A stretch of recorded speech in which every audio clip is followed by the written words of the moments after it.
Hi guys, I'm Becca Otis from Five Lines Pottery, and I'm located in Van. And I'm Ryan Durbin from RD Ceramics, located in Highland Heights, Kentucky. And welcome to Wheel Talk.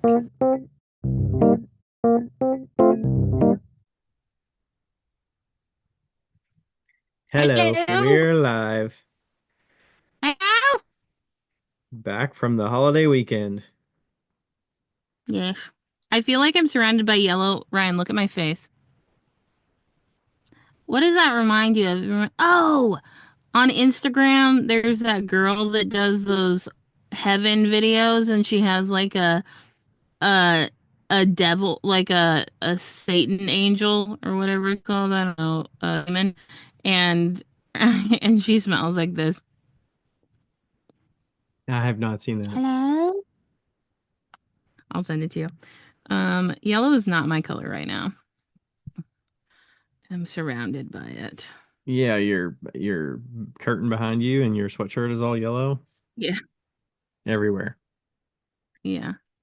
Make up for the lack of sunshine with all the rain you got. God, it's supposed to rain all week. I might have to escape and go to someplace else just to get some fucking sun, just to dry out the vein. Well, Yeah, you gotta balance it out. yeah. How are you doing? Doing great. I got a soda firing in this weekend. That was pretty fun. I Erica's birthday was this weekend, so we celebrated with her on Saturday. Did a Dirty 30. 30. Yep, Erica turned 30, which was great. Got to meet the family and friends and all that stuff. You hear so much about the different stories of all these people's names, and then you Mm-hmm. actually get to like put a face with the name and meet them in real life, and it's Yeah. nice. So, uh, also did a farmer's market on Saturday. So Saturday was packed, Sunday was packed, the whole weekend was packed. So very Did you get eventful yesterday off? weekend. I did, yeah. Memorial Day. So yeah, that's why I was able to fire the soda cone because I fired it on Sunday and then Mm, unloaded it yesterday and got a bunch of stuff off the to-do list done yesterday as well. So a lot of progress made over the weekend with an extra day. So nice. pretty good soda results. I did have a little bit more running on the top shelf, so I went a little hotter than I Oh, probably should have, but yeah. I tried a couple different things with the loading so I can try to even out the temperature. And the firing was done in 10 hours and 40 minutes, so it was a little quicker than I did last time, which is a good sign. You know, Yeah, you're I've been slowly getting better. I'm getting better and better, so yeah, we're sitting pretty good. I mean, those longer days where it's like 16-hour firing, that is very long, and it was nice to Yeah. be done by what, like 3:30, three Hell thirty. yeah. I mean, Hell I still yeah. started at 5 in the morning, but a lot of that's going back and forth to and from the couch and stuff. Yeah. But very reasonable and got a lot of good tests and some glaze tests as well in the soda kiln. So looking good. I'm not looking forward to the cleanup. That always sucks to Yeah. grind everything and sand it down to make it sellable, but Yeah. it's just part of the process. I gotta. I think that that's probably why I could not do soda long term. I think the cleanup just would drive me absolutely nuts. I mean, I could. It is easier if you don't have glazes on the outside, but if you use Yeah. glazes, they're gonna run along with the soda. I mean, maybe I could glaze half of the pot or like 2/3 of the pot because it's gonna run and then not glaze all the way down to the Yeah. foot. I haven't adjusted too much of the glazing in that aspect, but the soda basically coats everything on the top and the areas that get more soda exposure. So it's just like adding a second layer of glaze on there, and it's trouble if it gets too hot. So I mean, if you just put slip on Yeah. the outside, they don't have those issues because the whole outside is just getting surface decoration from the soda and the slip. It's not Right. running and pooling down the pot. So, but I like the glazed pots. I Just know, me I like the too. glazed pots a lot. I think I like them more than the flashing slip, but I think you I always have to probably, have some slip pieces in there so you yeah. get a mixture. I'm so sad because your pot got a chip in it. The soda And pot, the yeah, tumbler. yeah. Oh I think no. actually, while we're talking, I might just put some glue on it. It's not cracked, I don't think. I think it's just chipped. But, You just chip the lip of it? um, yeah. But I've now, oh, there it is. Yeah. So, kind of a bummer, but also such is life. Mm-hmm. Also, I can't find the glue, but that's okay, whatever. Oh, here it is. Also, when it rains, I feel like there is a leak somewhere in here that I can hear, and it just drips. And I can't totally tell if it's inside or outside, but it has driven me crazy for 2 years. Mm. Um, I know some of the door seals can, the doors can actually get filled with water, yeah, and then you kind of like have the little drain at the bottom of the door. I wonder if that's some of the sound. it might So it's be. not inside necessarily, it's inside the door. Yeah, it's weird because like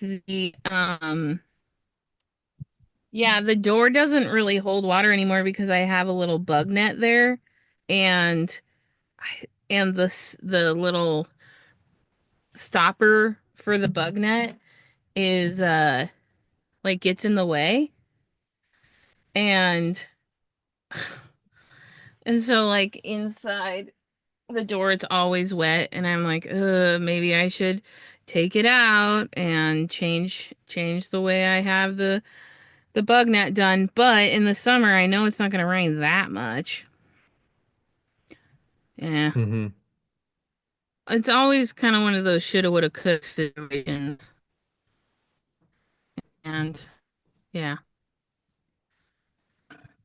Yeah, yeah. when you're always wet, it's like, ugh. I'd So, imagine not ever feeling like you're clean, quote unquote, because you're just always like yeah, moisture is not fun. yeah.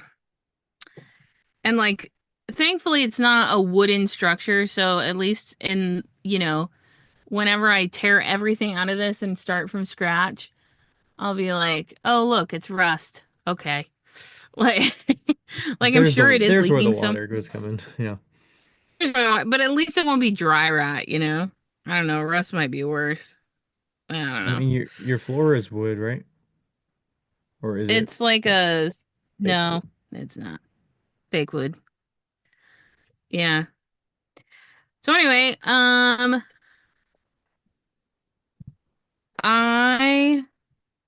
am doing okay. You didn't ask me, but I'm telling you.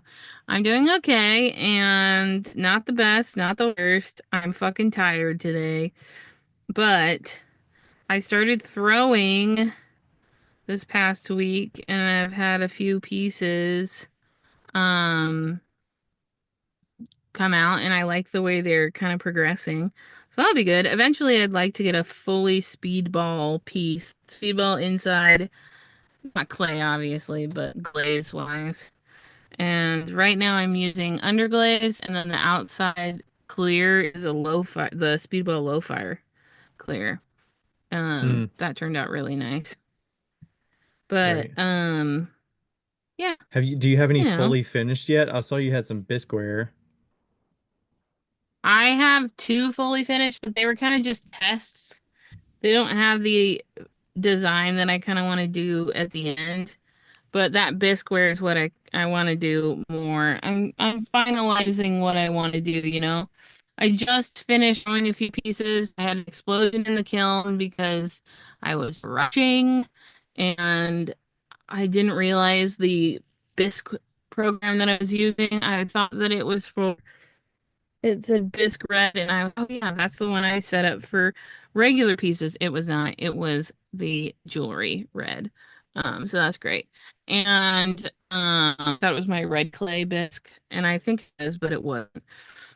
So I put another program in there for an actual bisque and and uh I trimmed pieces today and I'm gonna put underglaze on them probably tomorrow. I borrowed a wet box.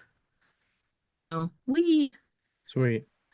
Can you hear me okay? My yeah. audio, my headphones and mic just disconnected for some reason on on Zoom. Yes, Or I I can hear think you. we're back. It just like kicked out. That was weird. I can hear you. Yep, yep, yep, yep. I can hear you. Bum, bum, bum, bum, bum. Yeah. Okay.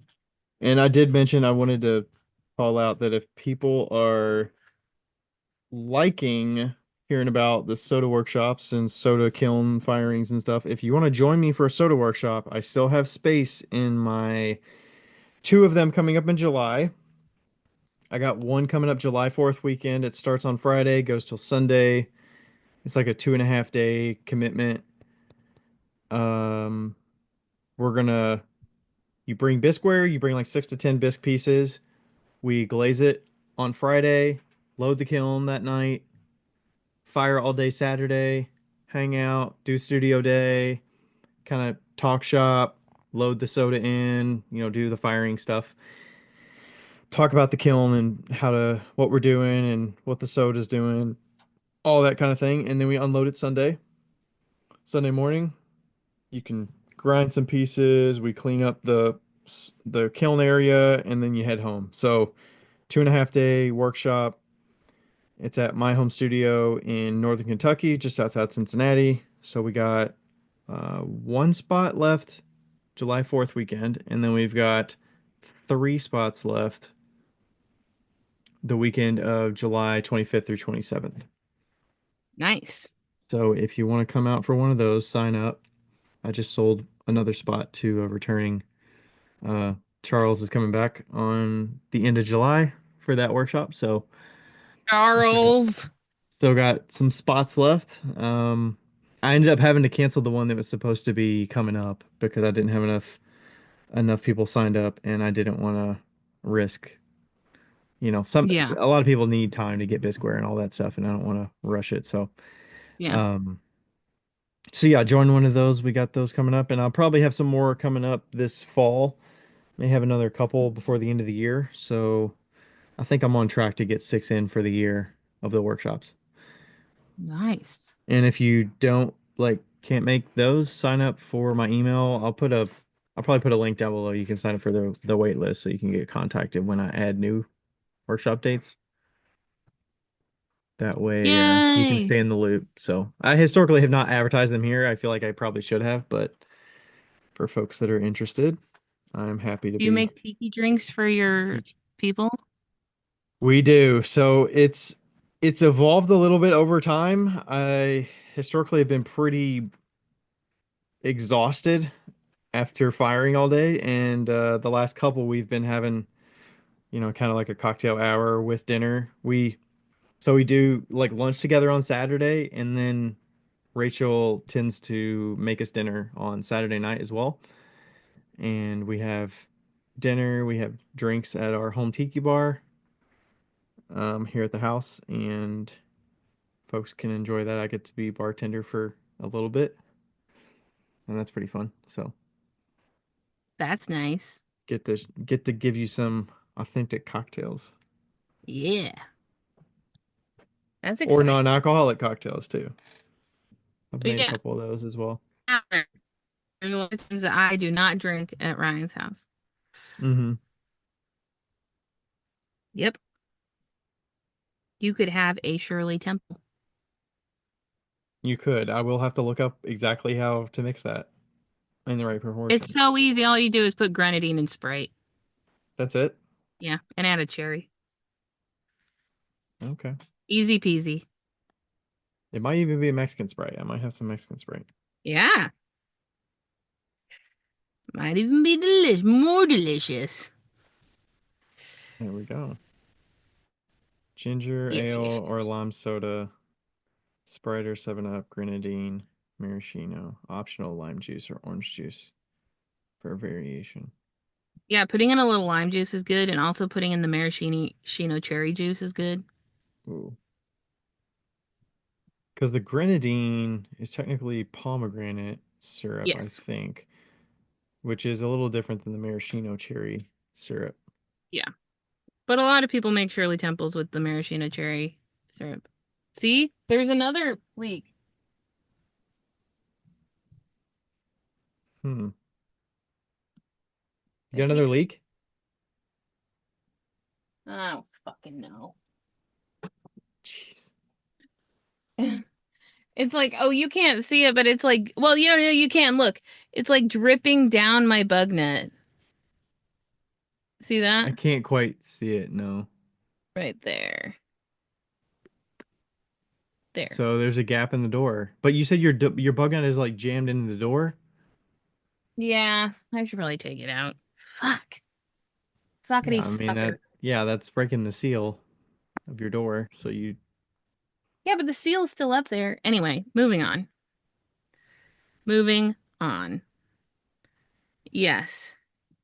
We have a little bit of a different podcast today because we did do a podcast and I wanted to do one about depression last week and we did it and then I changed my mind about some of the things I said, so we're redoing it.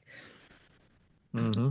And if I say something else, I will edit it out that might be, I don't know, like about something that I shouldn't talk about. I don't know. But yeah, so it's gonna be and short and sweet. So I can also take a shower tonight. And we're not gonna do a question, but we are gonna do maker of the moment. We sure are. Do you have So yours we should handy? probably. Oh yeah, but first I want to hear how much you made at your farmer's market. Ooh, okay. So this is a Covington Farmers Market $25 table, and I need to get up to speed on my sharing my show results. I'm kind of behind on that. Anyways, I sold $500 worth. Oh, nice. It was a holiday weekend. The folks that were selling there that do it a lot were kind of saying it was kind of a slower weekend month because people are travel and all that kind of stuff. But I was pretty happy with it. It got me up and going on a Saturday morning when I typically would still be sleeping. So Yep. quick 9 a.m. to 1 deal. Sold, yeah, a little over 500 bucks worth. And the setup was super easy. So I got there at like 8, got set up, started at 9, and I got home by 1:45. It ended at 1. Dang. So pretty quick. And the thing about the farmers market, everybody has like such simple setups and teardowns that all the people that have produce and everything, they're already out of there in like 15 minutes. They're so That's fast true. because they have a tent and a table generally, or ideally if they sold well because they have so much perishables that they want to sell out as much as possible. And our goal necessarily is not to sell out everything we have. I mean, that would be nice, but I'd be kind of in a tough spot if I did that. But yeah, they're always super quick. So I was, the last two to finish tearing down and packing up. So, get in, get out of there. Pretty nice. So yeah, I didn't sell that Yeah. many things. It looks like, 14 sales, average of 35 bucks, mugs, bottles, spoon rests, sponge holder, that kind of stuff. So I narrow down what I take and make it pretty easy. I was hoping I could sell one of the utensil containers, but I did not. I didn't even sell any berry bowls, I don't think. So I took a few of those because there was the booth next to me had some strawberries. I was like, "Ooh, that'd be a nice pair of strawberries with a berry bowl," but that's all right. I'm doing a few more of the farmers markets this season. I think I'm doing 3 more of the Covington ones, and then I'll be doing 2 East Walnut Hills farmers markets, which are in the same spot where the Spring Pottery Fair was for the Clay Lions. Yeah. I'm kind of those are on Friday evenings. These are on Saturday mornings. So I'm kind of like putting in some of these just to kind of fill the gaps because I suspect some of the sales might be a little lower at some of the other shows. Yeah. And I had some gaps in my show schedule.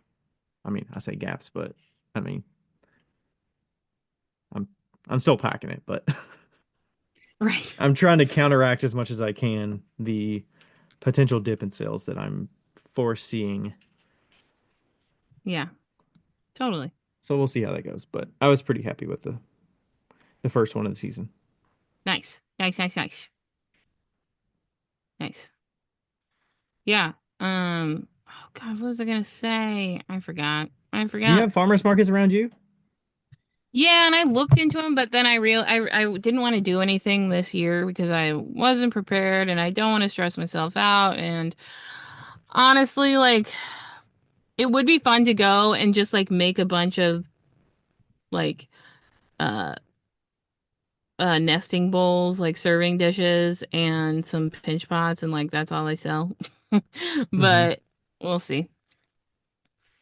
Or We'll like see. I think garden that's a stakes? next Yeah, I year feel like situation. it. I feel like slimming down and just doing like 2 to 3 things that are cheap and reasonable. Yeah, easy. I feel like So that'd we'll be kind see, of but nice. not now. Not now. You know, Good to at need least get the to, lay of the land of what's out there, yeah, even if you for don't sure. plan to participate. Mm-hmm. Yeah, so I'll be kind of talking to people next year, maybe.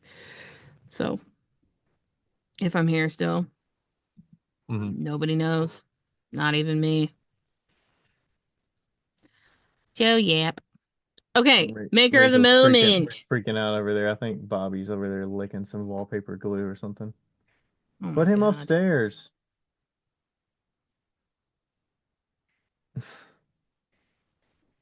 He already licked the glue once, and then she still let him He'll downstairs. survive. He's fine.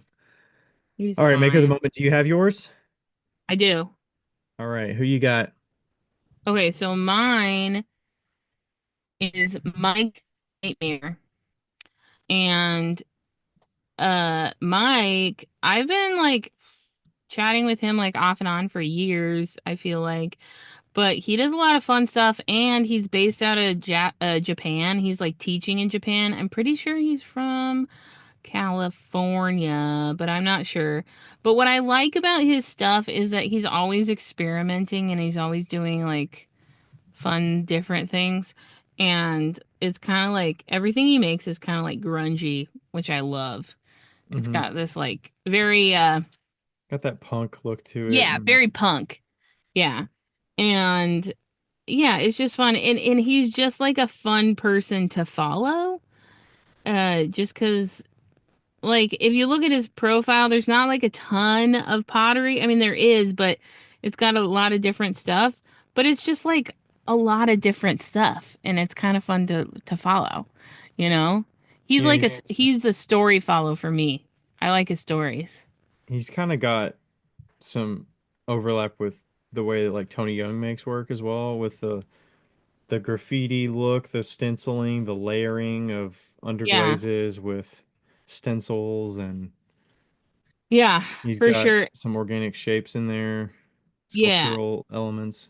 And he's always experimenting and I love that. And like you can tell he's like an art teacher. Like, Hmm. like one of those people that was just made to be an art teacher because they're just always experimenting, always doing weird funky stuff. So, Yeah, I'm trying to that's remember where he was located at here in the States when he was here. Yeah, I don't California re sounds about right, but yeah, honestly, I can't remember. I've been following him for quite a while too.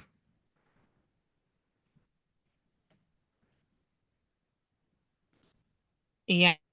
So, he's mine and I don't know, it's just like he's just a really fun follow for me.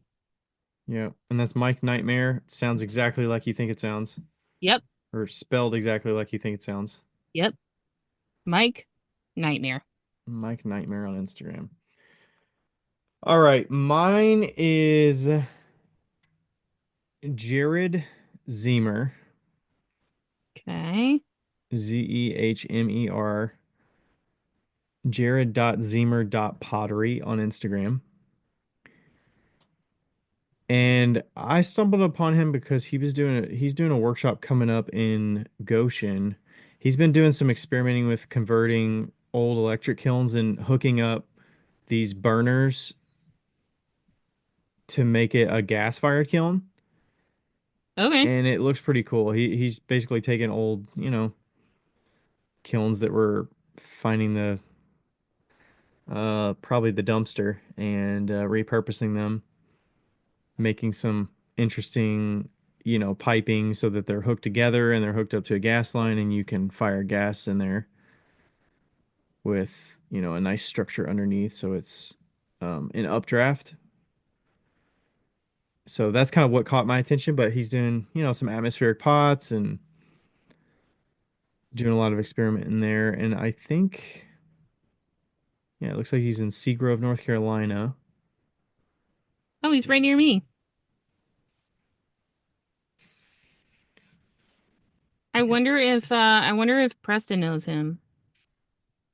He may. I'm gonna How, send him how far is Seagrove from you? Not like an hour about or an so? hour. Okay. Hour, yeah. Yeah, it looks like he might have did a upcycling into gas reduction. Looks like he did a 2024 NSECA talk Oh, nice. about upcycling the electric kilns into gas reduction kilns. Cool. Ryan's maker of the moment at Jared Zemer. Jared Zemmer. Zemer? Zemmer. Zemer. And it looks like he did make one before. It was updraft and he did a soda in one of them. That was kind of cool. I think that might, well, the one that caught my attention was he's doing a workshop up in Goshen. I think somebody from one of the Goshen groups or the Indiana Clay Alliance or Northern Indiana Clay Alliance shared. And that's kind of where I initially stumbled upon him. And I was like, oh, converting kilns. I see it. Nice. Doing it. All right, so that's Jared. Yeah. Uh, Gerard. I feel our energy is so low today. We're kind of just like getting off of the A long holiday weekend. schedule. Yeah. I Yeah. had my to-do list was like 10 or 15 items long, I feel like. But I got everything on there done except for one thing. Well, that's good. But I did fire my kilns a couple times this weekend. Yeah. Besides the soda kiln, I did fire the soda kiln, but I just loaded up. I was kind of doing some filming in the tiny plug-in fire, Yeah. and I'm gonna do a little how many shot glasses do you think I can fit in here? Because I Mm-hmm. piled them in there for a bisque kiln. Mm-hmm. I don't even know that I counted when I was doing it, so I'll kind of be surprised, but I definitely packed that bad boy full and filmed it, so I'll get a reel out here soon with how many actually fit in there, but How many do you think was pretty in there? oh,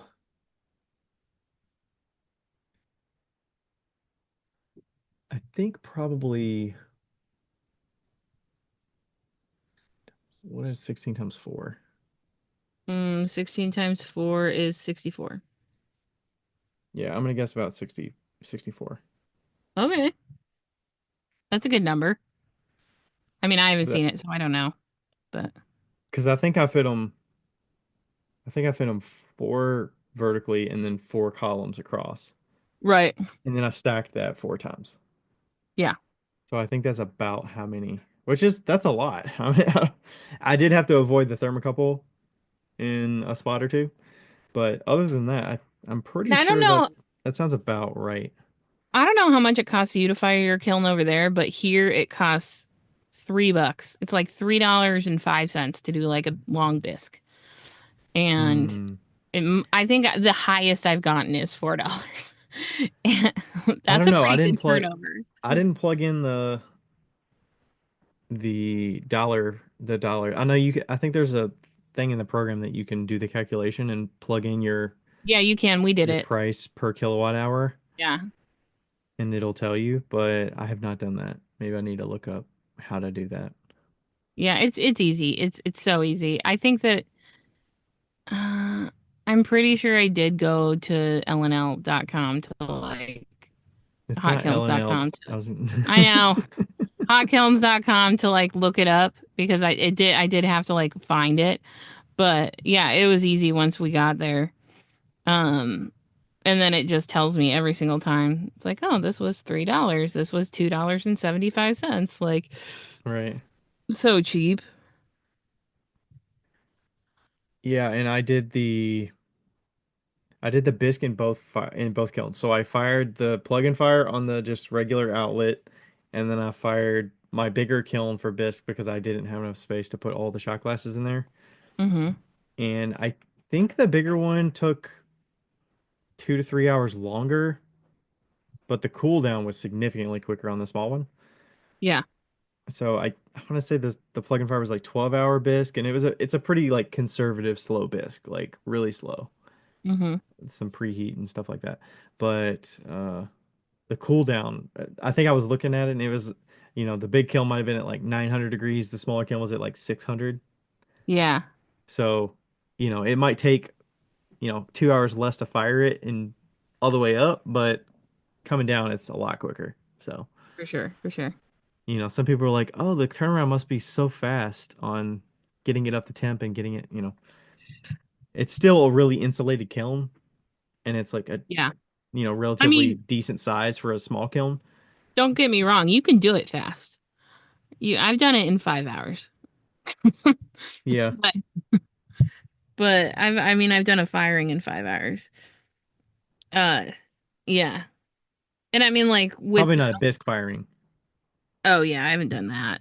But with the element channels being the way that they are, it's like who cares? Who cares if you burn your elements out a little bit faster? Because it's like, oh, it's so easy to change them anyway. Hmm. And now they only have the one piggy tail at the end. So it's so much easier to like wrap it around and get a really good connection point. Ugh, perfection. Yeah, I have yet to change mine out, but once we get there, it should be pretty simple compared to the bigger ones. I mean, the bigger ones aren't difficult either, but it's just, there's so many more elements. Yeah. Well, this one you can stick on a table and figure it out, easy peasy. That is nice. It's a lot easier to access everything. You don't have Yeah. to bend at the waist and get all the way down to the bottom, and especially if you're short. Yeah, for sure. And like if you've never changed elements before, they have all that stuff on hotkilns.com and you can just look it up. Yep. Yep. Hotkilns.com. Hotkilns.com. Oh, All right. forever. Those poor guys. My I think unintentional. I think there were some people that sing it to them or say it to them at Ensika when they stop by. As you should. Make Dimitri as uncomfortable as as possible. He's because he's awesome. I feel like it'd be nice if they had like a sticker that just kind of had a little dance to the words hotkilns.com like spelled out. Yeah. A little playful. Little playful things. Yeah. Boop boop boop. All Boop. right, what are we talking about today? You kind of briefed us a little bit before, but Yes. We're talking about depression. Our yearly depression podcast hosted by Becca Otis. Um, because Ryan doesn't have depression, that lucky son of a bitch. Uh, um, I feel like about once a year we do a podcast about my depression, and I wouldn't normally keep doing them, but but I do think that it is good for people to hear and to unstigmatize depression. And I mean, I've had people come up to me and say that like that particular podcast helped them out so much. And if I can share my woes and what I'm learning and how I'm doing things, then so be it. I will share it. Did your mic go away again? I just replaced my Your battery? I just replaced the battery in my headphone. But Maybe you I should could hear you that I could hear you that whole time though. I unplugged it for that period so I could hear you still. maybe it's time for you to get a new fucking headphones that you don't have to replace the battery like every second. I don't these last 40 hours. Well, you always replace them during the podcast because you Mm, always use them. I think that's false, but I'll let you have that one if you want it. Anyway, yeah, so if you are new to this podcast, Becca has depression, clinical depression. I am medicated. I am very aware of what is happening and I don't need any advice, but I feel like it's important to share this kind of stuff because I know there's a lot of people out there struggling with depression, especially nowadays in today's climate, especially with the economy. I think everybody's a little scared that they're gonna be broke forever and Or laid off or or laid whatever. off or whatever. And it's good to talk about it and it's good to talk about like what you're learning and what you can do to help and all these things. So, like I said before, we have already done this podcast. And it did not turn out the way that I was too stressed about it. So, we are Yeah, re how do you feel it's compare how do you feel your mental state is now versus I think it's about 2 or 3 weeks ago from when we first recorded this, and also you've shared a couple things on Instagram in the last week or so yeah. that kind of dipped your toe into some of what you were talking about then, and Yeah. you've got some back and forth with some different people. How has anything changed since then? I feel like when I was that night or that day or whatever, I think it was pretty bad. And um I wouldn't say it's gotten better, but I have had some really good conversations and I've kind of gotten a little bit more insight to myself and to like situational situations and I've taken like uh steps to like do certain things. Like, for instance, went to the doctor, which was just a regular checkup because my doctor's like, gotta keep tabs on you. And she upped my dose, so I just got that today. And so we'll see how that goes.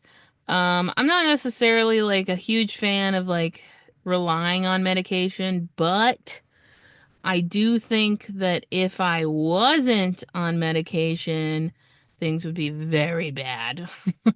Um, Have you always been medicated generally? I don't know if that's an okay question to ask, but no, that's an okay question. No, I haven't. I started being medicated in like 2020, and a lot of people associate 2020 with COVID, and they're like, "Oh, of course you got medicated for depression and COVID." It was not because of COVID. Actually, I got medicated with the depression medication due to I have fibromyalgia, and the specific medication I have helps with the pain for fibromyalgia as well. I'm on Cymbalta, which is dualoxetine, that's the generic version. Um, and so it's kind of like a two for one. So, and I would say that my depression wasn't, no, it was pretty bad when I left Washington and then went to Indiana. And then it got really good and I had a really good couple of years. And then last year, I went. I was like traveling a lot and it started to heighten and my anxiety started to get worse. I tend to have really bad anxiety, and when I was a kid, I always had really bad anxiety, but it was the 90s and my mom didn't really know what to do. Like, I remember like a couple months ago, I was like, I had anxiety when I was a kid, and she's like, yeah, you did. I was like, why didn't you do anything? And she's like, I didn't know what to do. Like, like the internet And wasn't as yeah. prominent, and it's just, it's it was the 2000s and the 90s. So, um, Yeah, it's less out there. People don't talk about it as much. People don't know where to go. Like I don't know. I mean, I guess you'd go to your regular doctor and then you say, "I'm feeling this way," and then they would have to refer you, but you would have to meet them. You would have to show the initiative. yeah. You'd have to take the initiative and tell them versus it's not standard operating procedure to ask you about your mental health at Actually, a physical it checkup. it is now. It is now. But because like when you go to a new doctor, typically they'll hand you a sheet and it has a whole depression checklist. So it is standard procedure now, and I did get diagnosed with depression medication when I was in Washington, but it ended up making me very angry because like a lot of medications can just do a lot of different things to you, right? And he put me on like a more popular one, I guess. I don't know. And it ended up making me just pissed. And so and I'm like one of those people, if something's not working, I'll just stop. I'll just stop taking it. I'm like the worst. I'm the worst Probably not um recommended, right? patient you could ever have. I'm like, no, it's fine. I don't need that. Like I stopped taking my thyroid medication in like I don't know, 2018. And I was like, I'm fine now. Uh, Hmm. so, um, but yeah, uh, and I think that like, back in the day, I've always been pretty self-aware, and I've always had to kind of cope with whatever I had, however I could. And so I've got a lot of coping mechanisms. I remember in Indiana, I watched Encanto maybe 45 times because that was the only thing I could watch to get through the day. Um, that was like my depression, anxiety like movie. And so like, there's like certain things that I'll do. I don't watch TV or movies anymore because it stresses me out too much. Um I don't In know why general or like new ones? in general. Except unless I'm watching with somebody, the anxiety is too high for me. Uh I haven't watched TV in like 3 months, but I think that's a different reasons. But I noticed like probably 2 years ago, I started getting super stressed out when I was watching TV or movies that I hadn't seen before, and I just couldn't do it. And Mm. so, yeah, so those are my symptoms. Now, I will say that I'm gonna be talking about this, and I would love for nobody to give me advice. I know I said that before, but I'm working on it. I'm trying to get a therapist, blah blah blah. Um, I don't. I appreciate all of you guys so very much, but I don't need anybody to reach out to me and be like, you should do this. Um, I understand that it's a like you're being nice and it's a great thing to help people, but yep, that's where I am. So don't have the mental capacity for that right now. Uh, so that's my disclaimer of the show. Um, but uh, yeah, so I have found that this transition specifically from doing pottery full time to having a full time job has been especially difficult for me in a myriad of ways. But I think that I've kind of like hit the nail on the head as to why. And the reason being is that when I was doing ceramics, I had a direct link to, the ceramics community. I had a direct link to my customers. There was always like conversations. There was always people saying like, "Oh my gosh, I use your mugs every day." And those type of things validate you in a certain way that makes you feel of worth and of importance. And I personally don't have, I've chosen for the most part chosen to be single, and I've also chosen not to have children. Well, yet. I hope I don't have children. Um, the plan's not to have kids.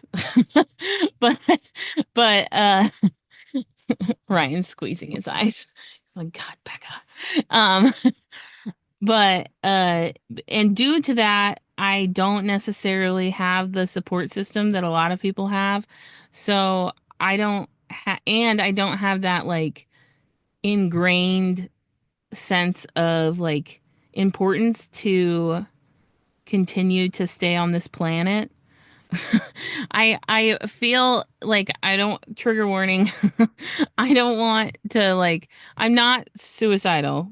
I should say that. Not suicidal, but I found out the term of what I actually am from a friend, and it's passive suicidal ideation, where you basically are like I'm not gonna remove myself, but how nice would it be to just go to sleep forever?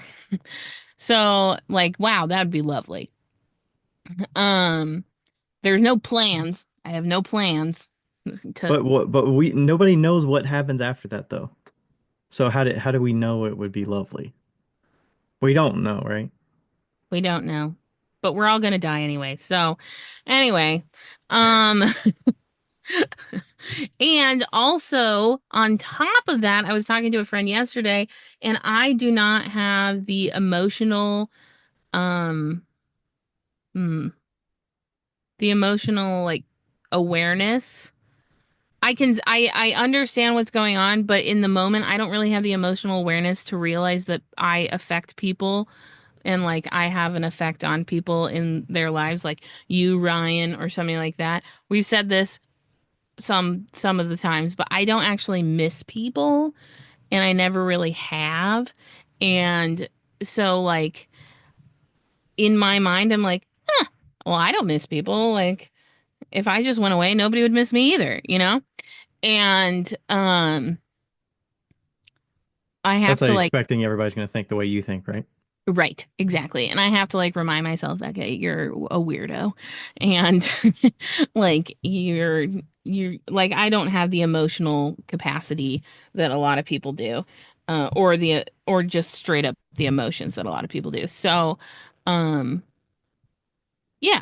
So it's been really hard for me to find my purpose while I am doing a job that is not necessarily directly related to other human beings that I'm affecting. Even though I know that like me like assembling a wheel or me like putting little speedy carve sets into a box like makes somebody happy on the other end. I don't see it like immediately.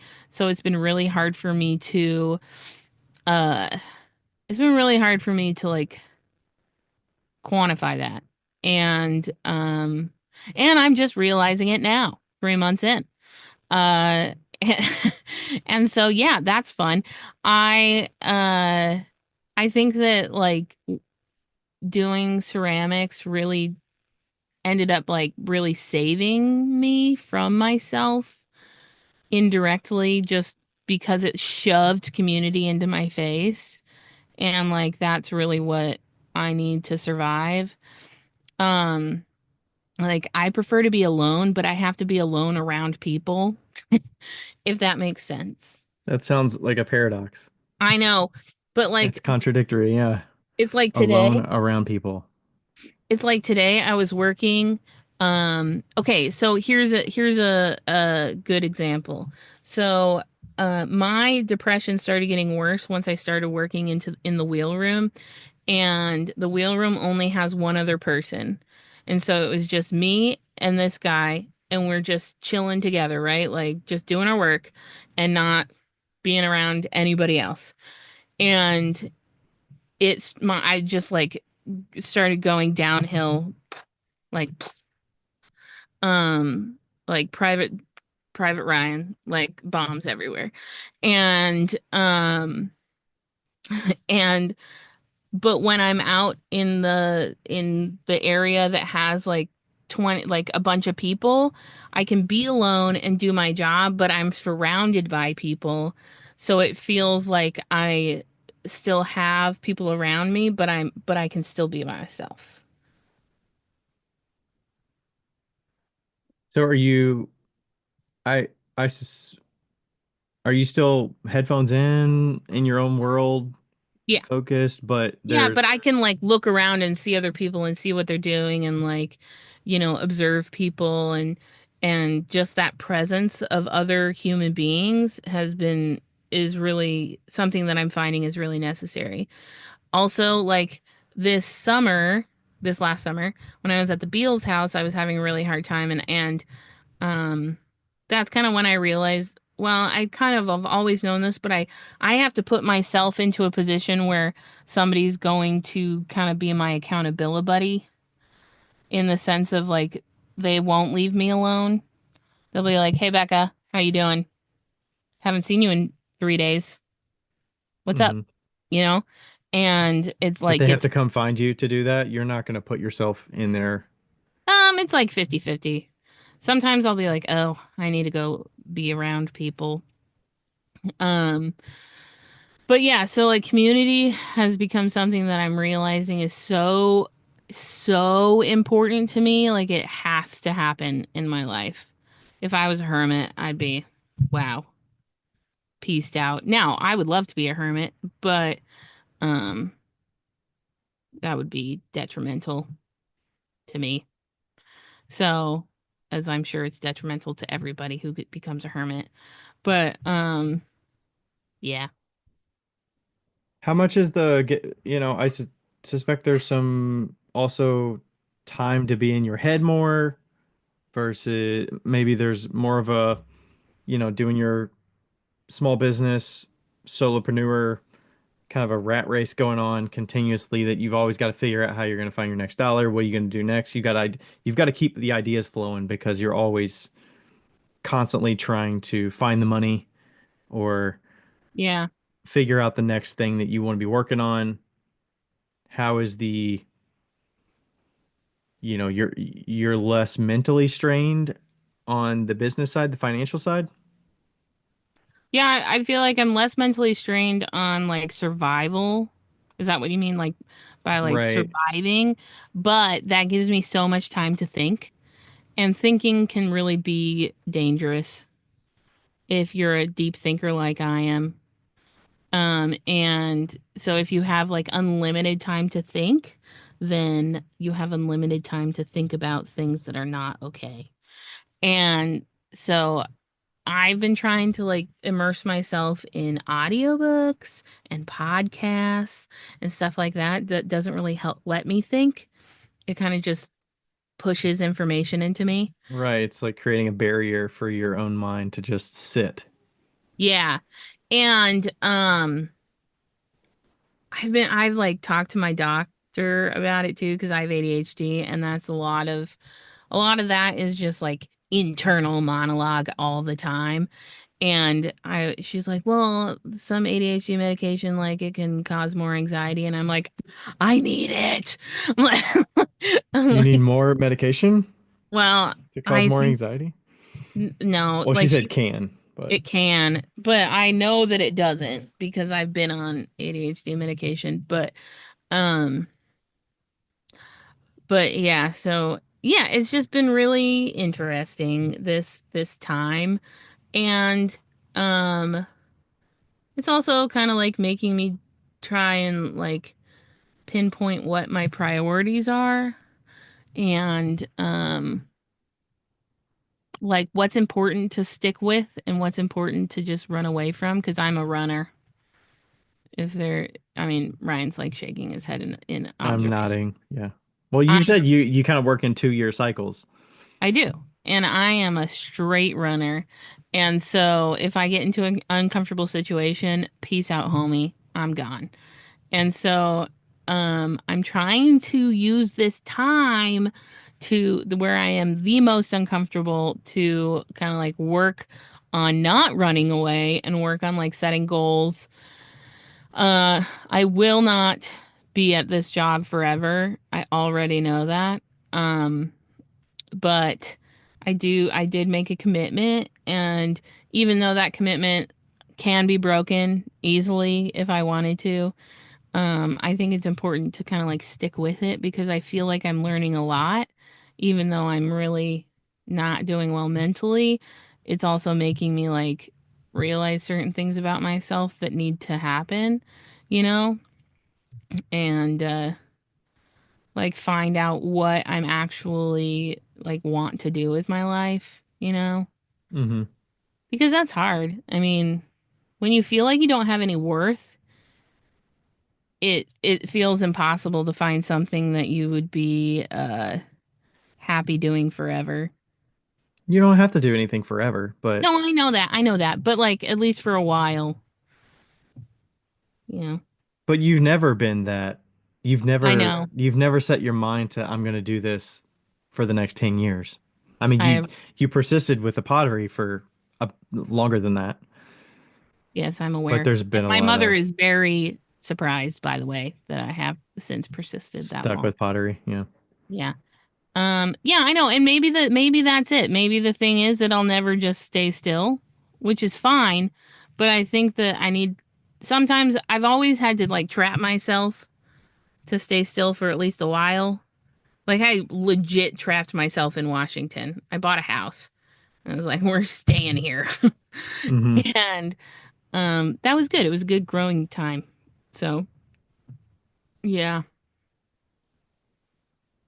Yeah.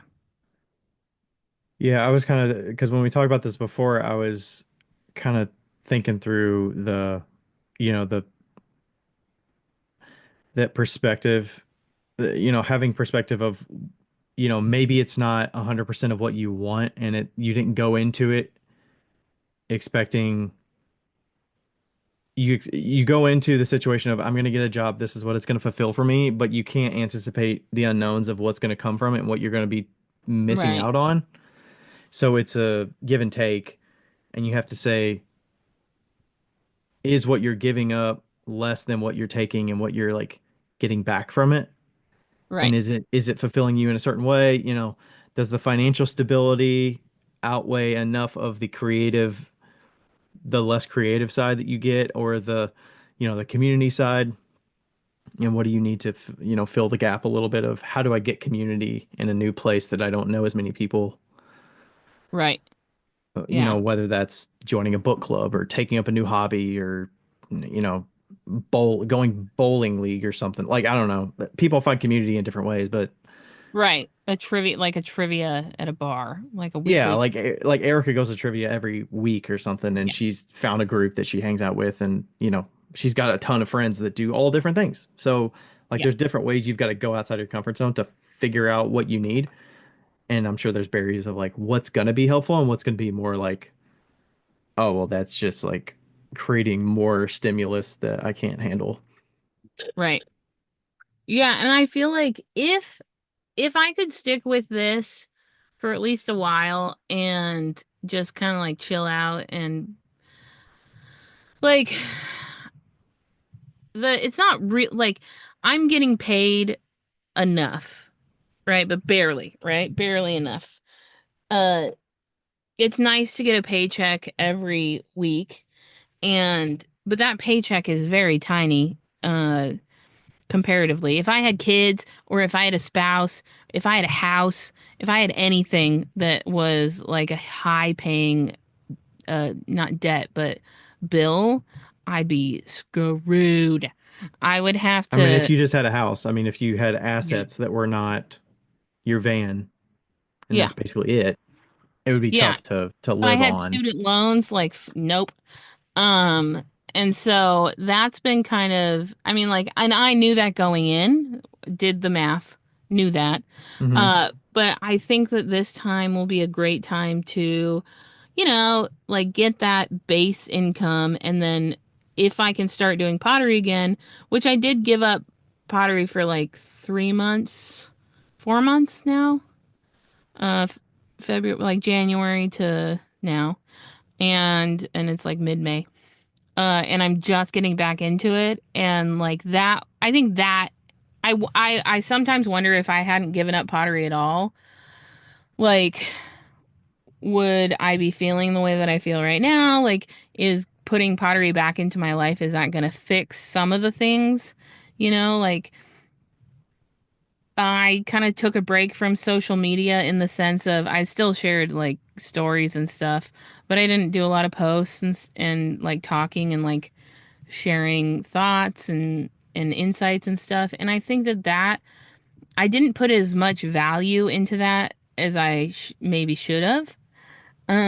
Because that really, I mean, I'm going everywhere, right? So my community is everywhere, and it's mostly online, and it's mostly on Instagram.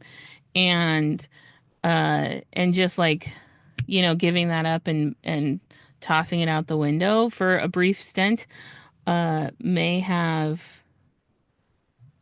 heightened the the issues a bit. Yeah, you don't realize what you're you kind of take for granted the things that you're become commonplace because Yeah, you just kind of are like, well, I can, I put this aside for my I I suspect a lot of it was physical as well. Like you didn't have the yeah, hand, like you were using your hands a lot in the day job, so you couldn't use your hands a lot doing pottery because you were just adding additional stress right. that would compromise your day job.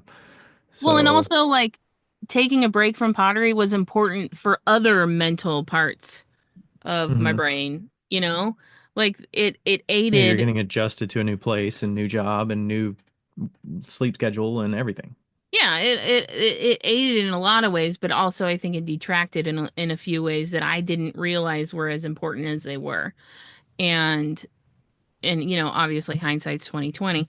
But yeah, it kind of like shows you the value of the things that you have. And even though they look and feel superficial at the time, you're like, "Oh shit, that wasn't actually that superficial." There's a lot of great relationships and a lot of great things that have come out of my Instagram life. And people have been blessed. I have been blessed. Like there's a lot of yeah, there's a lot of stuff. It's hard, yeah, it's hard to put a value on the relationships when it feels very sporadic when those interactions Yeah. happen. But Yeah. you do have, you've been putting in like 1% of interactions over time, and you really do have a lot of back and forth with people Yeah. over the years because a lot of these friendships you've had for like 10 years, and some of them you haven't even met in person before, but Right. you still have this deep sense of connection with these people. And where you say, "Oh, I have the pottery community," and 90% of it is online Right. because you're in a spot where you don't physically see a lot of people that are in that same community, like directly, indirectly they're in that Right. community because Speedball is in that community. But Yeah. um the like active working artists and people that are peers are mostly online. Right.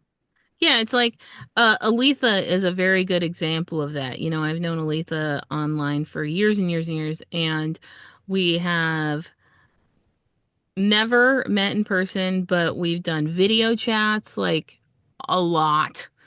A lot. We share our dreams back and forth, like, just weird little things that if that had that, I mean, have, I still have you talk had to those? Aletha, but what? I was gonna say, have you had those? Because I suspect those happen during the day when she's working in the pottery and you're at work Right. now, so you can't Yeah, do that. exactly. Like I've still like chatted with her a little bit, but we've only had maybe one phone call or Instagram call because of Canada. But yeah, like, those were a lot of those communications were me working and calling and having chats with people while we're working. Hmm. And like I met, I mean, Josh. Josh Heim, that was the basis of our relationship, you and me, that was the basis of our relationship. Like fucking Isaac, uh, just so many people have been that person to me, and then you kind of like get a regular job and you're like, oh, I can't talk to you because I'm working. And then when you're not working, they're not working. It's just, Mm-hmm. it's Yep. not as fun. That's what I've been doing for the last 12 years. Yeah. I just found ways to cope with it and make it work. And also I appreciate my alone time. So like you, but I also have people coming in and out of the studio, and like Rachel's here Yeah. and the cats are here and Erica comes here and there, and like yeah, it's hard to quantify the value of having the creative people around you physically or virtually. Yeah. Um, And like and I mean, you've always had it this way, right? So it was never, oh, I'm used to it. Yeah. yeah, you're used to it. And I've built a also, callus to it. I've got the yeah, muscle memory for it. You're 2 months in, 3 months in, you don't really know until you do it. yeah. And I think that like, I remember when I was thinking about wanting to do this podcast because we've talked so much about, and I mean, I still love the idea of having like the ability to have a job and be able to be like, F you, I'm out if I needed to, which I don't, but like I like the job. Um, but also we really haven't had a conversation about, I mean, we have, but we haven't like if you are full-time ceramics going to a regular job and what kind of emotional toll that will take on you, you know? Like I remember when a friend of ours during COVID had to get a job at a grocery store. And I don't know if Ryan knows who I'm talking about, but I think I do. Yeah. yeah, and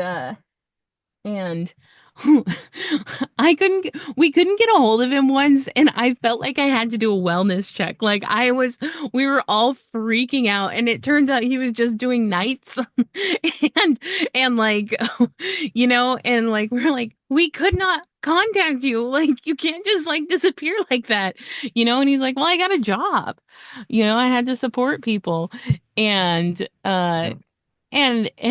we don't talk about that. We always talk about the other direction, the direction of going from a regular job to a creative job, but never the other way around, and what that looks like on your like everyday life and the kind of the changes, and if you're going to be able to handle it. Well, I think you were kind of mentioning that a little bit. I think we had an episode a few back where we were talking about it, and it relieves the pressure in a lot of Yeah, ways because for you sure. can step back and you're one cog in the machine. The machine's going Yeah, to keep running and you're just going to plug and play. You're going to do your job. You're going to head back and they're not going to expect you back until the next day at this time or whatever. right. And the check is going to roll to you. You don't have to worry about selling the things and all that. Yeah, totally. That's great. That part's great. But yeah, the otherwise it feels like, you're a square peg trying to go into a circle hole, Yeah. and you're like it doesn't like fit into my way of doing things. It feels like I mean, if I didn't have this back and forth and I didn't able if I wasn't able to like show my personality with the people that I work with, and I had to be buttoned up like professional, like that corporate, like Yeah, robot. very stiff, you've got to put on a face and stuff and not be yourself. If you Mm-hmm. had to do that too much and I couldn't be pretty candid with people, play around, have my cat jump up on my desk while I'm in a meeting, you know, like feel like I can be just myself, then it would be a lot tougher of a struggle. But it's evolved over time too. I'm sure I did that myself when I started because I didn't want to like fuck things up. You want to put your best thing out there. You don't have a lot of historical experience and work to show what you can do, so you've got to be Yeah. like the most agreeable. You've got to be willing to like uh, you know do what you can to do your best and also like ask a bunch of questions and, tell people when you don't know and, get more experienced people to help you out. And then you kind of get to a point where you get familiar with it. You kind of know your value to the company and to your coworkers and Yeah. what, where you're willing to say, I don't know enough, like tell me. And that comfortability just grows over time and you kind of like find that sweet spot. And then you're also willing to trade off like, okay, I understand, like I have to get up at 9 even if I don't want to be there at 9, or you got to get a little before that, but like it's just a back and forth, you know. It's Yeah. otherwise what's the alternative? You're completely on your own. Nobody's going to be accountable. You're not accountable to anybody but yourself. Right. Nobody's going to make you go to work. Nobody's going to make you sell these things. It's all on you to determine. You got some Yeah. people you can bounce ideas off of and help you out along the way, but they're not really going to tell you all the answers. You're not going to be able to copy and paste what other people are doing to exactly Yeah. what's going to work for you. So you're really on your own to figure it out. Yeah, I feel like this whole situation has kind of been like 13 going on 30 for me. It's like I felt like a kindergartner going into a job that I just wasn't emotionally prepared for. I mean, I was and I am, but I'm not.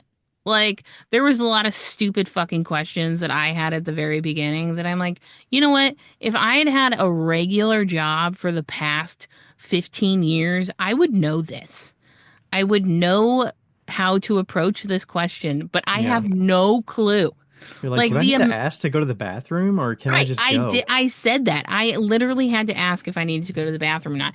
And like the poor HR manager, I was in his office like at least twice a week, being like, I have a question, you know, and uh, and it's just like been a really, really tough transition. And what's stupid is that I have had real jobs, but you don't realize how like separated you are when it's a 10-year stretch.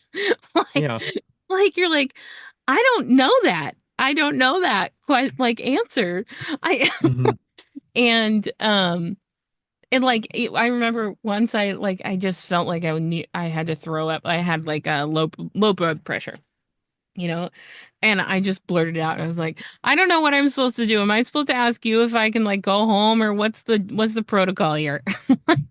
And and I think that also, and I mean, thankfully they knew that I was going through a really weird transition, so they've had a little grace on me. Um, but yeah, it's been a whole thing. Like now I'm pretty good at waking up in the morning. I will say that. I can get ready in 20 minutes flat out the door. But um but yeah, it's been fucking tough. It sounds like they've been gracious enough with you that you feel confident in asking questions, not stupid, not like I can't ask because they're going to reprimand me for not knowing. Like you've got some.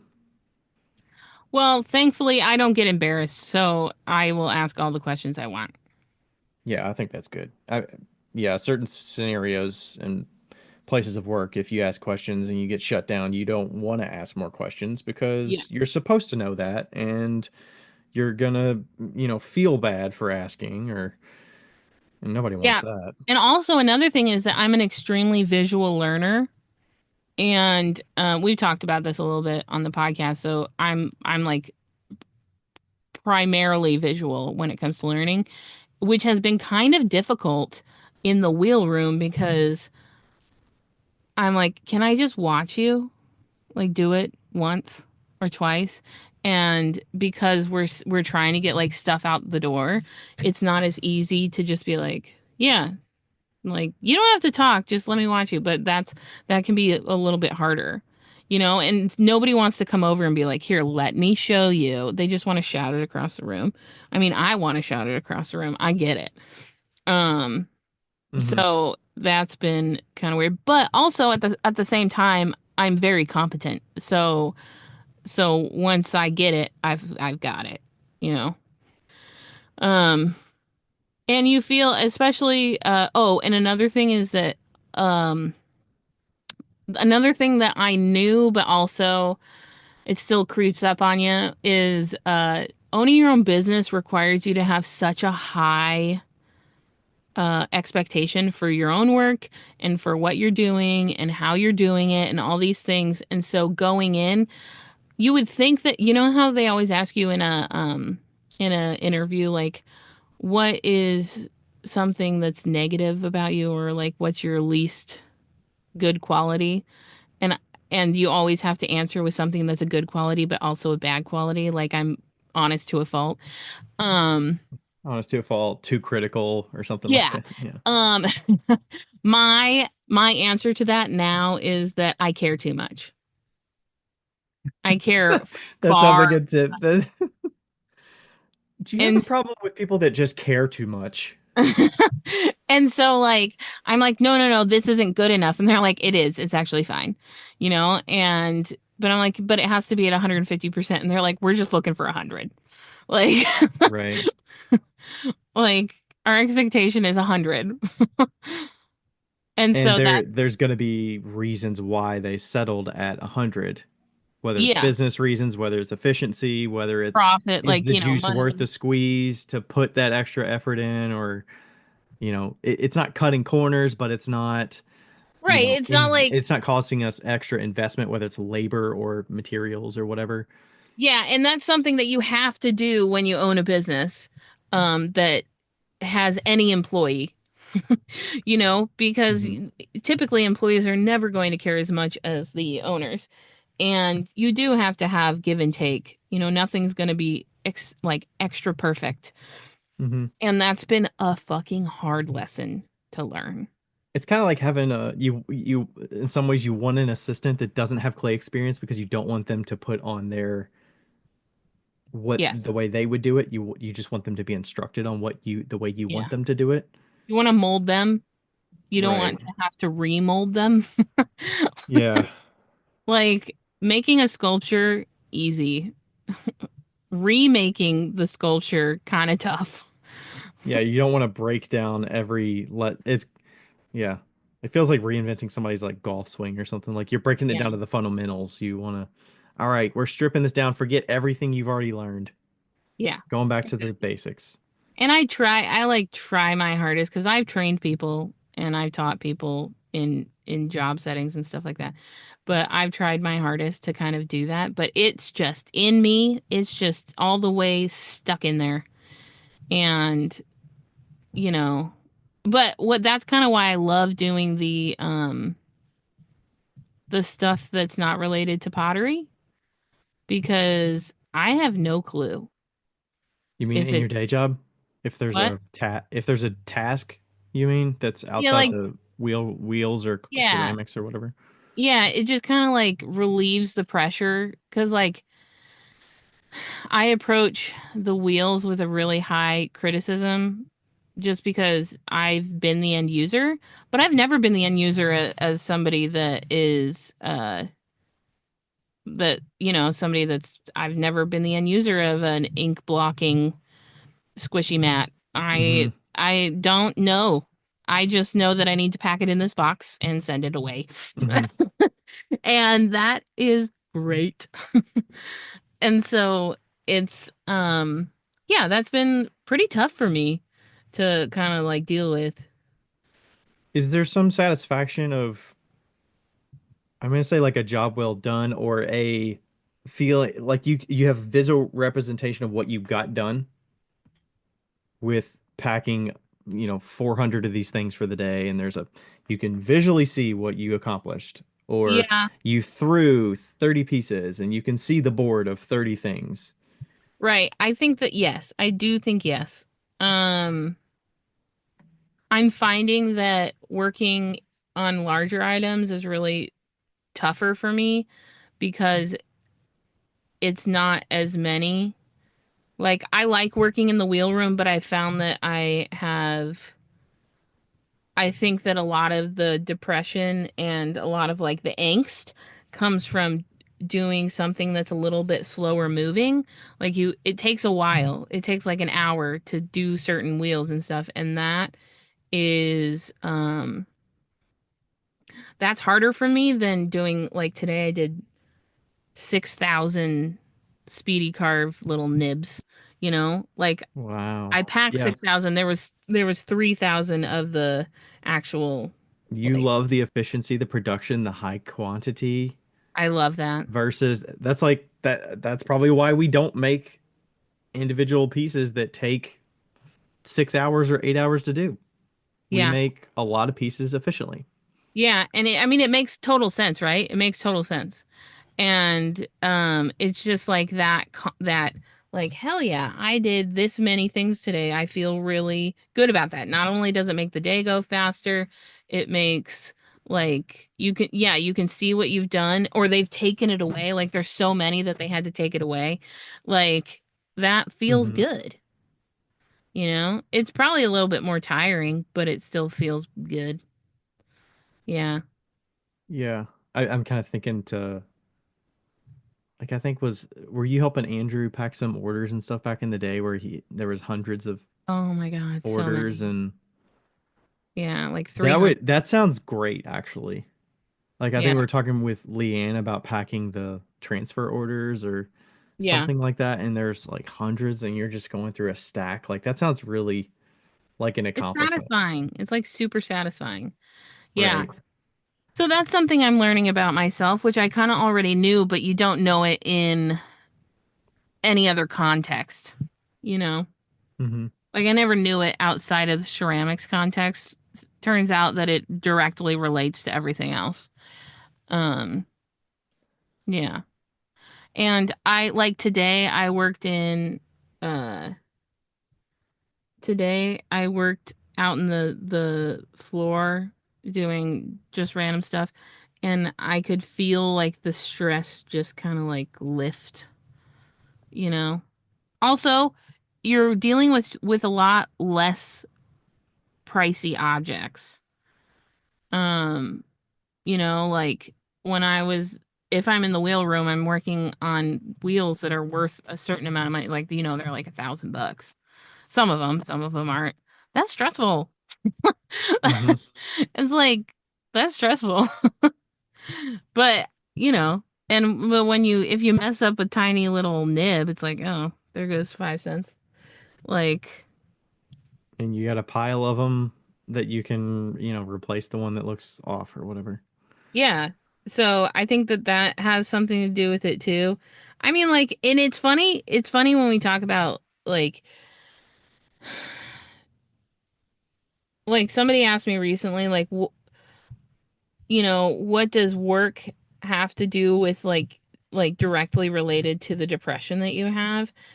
But it has a lot to do with it because I'm around it all the time. And You're dedicating 40 hours of your week to this. yeah, and it's the little things that add up to create like one big thing, you know? And I would say that overall I've really enjoyed working a regular job. Obviously there's been some struggles, but overall I really enjoy it. Um like, the opportunity that it's given me and to learn about myself and to do certain things and to do things different every day. Uh but you do notice that like one little thing one day and then there's another little thing the next day, they add up, you know? They add up to create something in your brain that's like, oh, you know, that could Yeah, be some things better. you put off and you're like, I'll get to that tomorrow, and it's still there. It's Yeah. still there. It's not gonna change. You have to do something to address it. Yeah. Yeah. So, somebody asked me today, it sounds like you're ready to like move, to go back home. I will not mention which location of home because there's a lot. But and I think that I've kind of like last week I would have been like, fuck yeah, I am. This week I feel like I was like, I don't think I'm ready. I think that I have a lot of learning to do here. I think that it's stretching me in certain ways that are really uncomfortable and um they're good stretches, you know? Not that I'll be there forever, but the things that because I am such a runner, the things that like are uncomfortable, I think I need to be uncomfortable in the moment and like figure out how to solve it health in a healthy way. Hmm. It's a safe comfortability, Yeah. safe uncomfortability. Yeah. Yeah. Like there's boundaries. There, it's not going to get so wonky and so out of place that you can't make it work. Right. And I'm lucky that I do have the friends that I have that I can like reach out to and be like, um, what do I do? You know, and like get advice. Um, but yeah, it definitely feels like a kindergartner getting their first job. I mean, kindergartners shouldn't be working anyways, but yeah, Exactly. you're like you feel like you're starting in your first like job again. Yeah, it does kind of feel that way. Yeah. Also, I will say this, fucking people at jobs are wild. Like the job, you're not at a physical location, but like, and I've heard this about just production facilities, I think in general, or anywhere that people work kind of together. Oof, there's lots of talking, and like I don't want to be part of the rumor mill. I don't want to take part in that. I speak highly of pretty much everybody there all the time. And Hmm. but you do have to kind of watch your back. You gotta be like, what did I say? Yeah.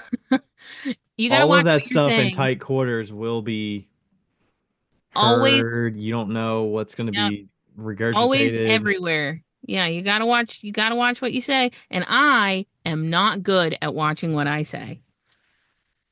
So that's been a Yeah, fun the one. yeah, the only similarity I would have, I guess, is that I watch what I say or what I'm doing on the computer because I know that it can be monitored. That's about the Yeah. extent. But I'm like, generally, it's not, you know, it's not that, I'm worried about overstepping my bounds at the water cooler, that's not Yeah. a thing. So, Right. And I think that that's something that like and you know, in the past, even in the past I've had jobs that were uh like five people, right?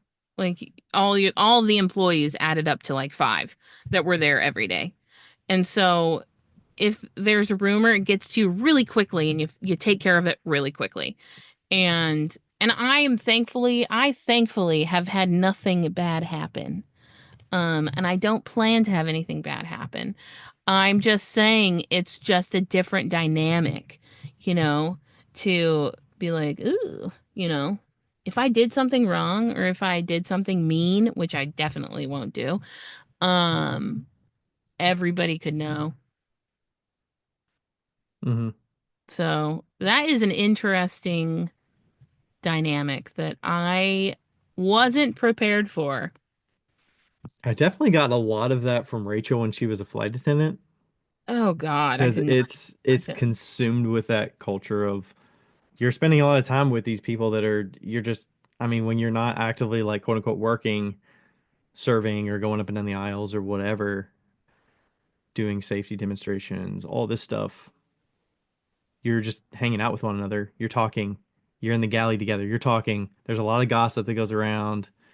There's a lot of like judgment and all this stuff. Yeah. And it's just not that everybody is, but I would get all Yeah. these stories. And it's not like Rachel's like perpetuating it, but it's just like you hear it and then you're like, did you hear what this thing happened or this thing happened or that thing happened or this person got disciplined because of this and this situation happened and it's like constant, you know? Yeah. And I think that in the like ceramic circuit, like in Ceramicsville or whatever, and also because we have a podcast, I'm so open about things and I'm so honest and just like, yeah, I don't like that or whatever, like I've been very privileged to be able to say whatever the fuck I want and that privilege is gone. Yeah, you don't have a boss when you're working for yourself.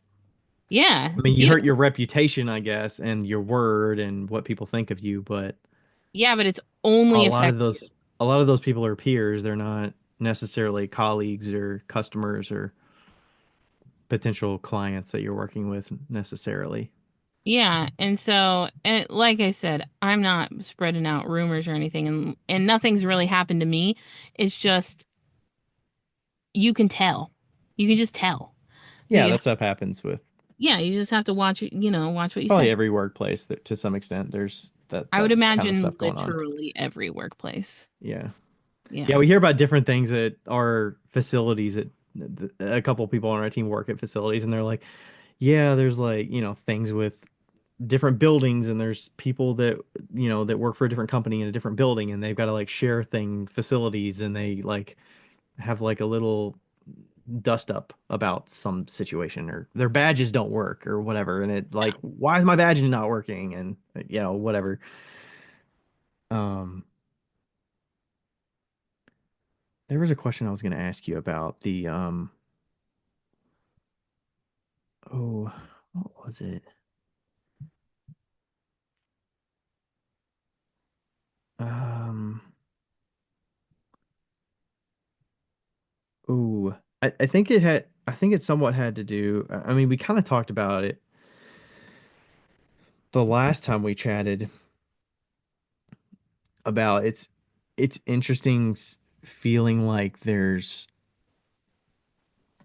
less value in doing a job that's producing a product or something in society that like the society like values to a certain extent versus making art or making ceramics that is kind of a luxury for most Oh, people. yeah.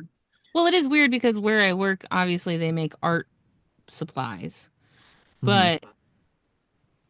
But I do think that it like I feel like I could see that value, or you can maybe feel that value because you're not directly in conversation with the customer.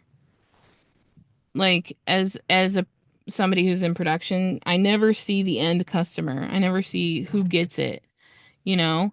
So I'm never seeing the value that it provides, maybe the blessings that it provides or the Yeah. joy that somebody gets when they see it. And I mean, not directly. You do in a sense at Ensika yeah, at Ensika, yeah. Um, true. or Uh, people you talk to online that use those products, but it's not directly related to exactly what you've done and like exactly. I did that wheel or Right. So yeah, it does have like uh a different kind of feeling to it. And I think that that's been a lot of the issues for me feeling like I'm contributing to society in a way that makes it worth it for me just because of that disconnect. Maybe and that's kind of like this kind of is related to how I never miss anybody. So I heard recently that that might be a trait of like ADHD, like if you don't see it, it doesn't exist kind of thing. I don't know if you know this, but a lot of people with ADHD, like say the refrigerator, for instance, like if I put something in a cheese drawer and you can't see into the cheese drawer, that cheese is going to go moldy because I've forgotten that it is there immediately.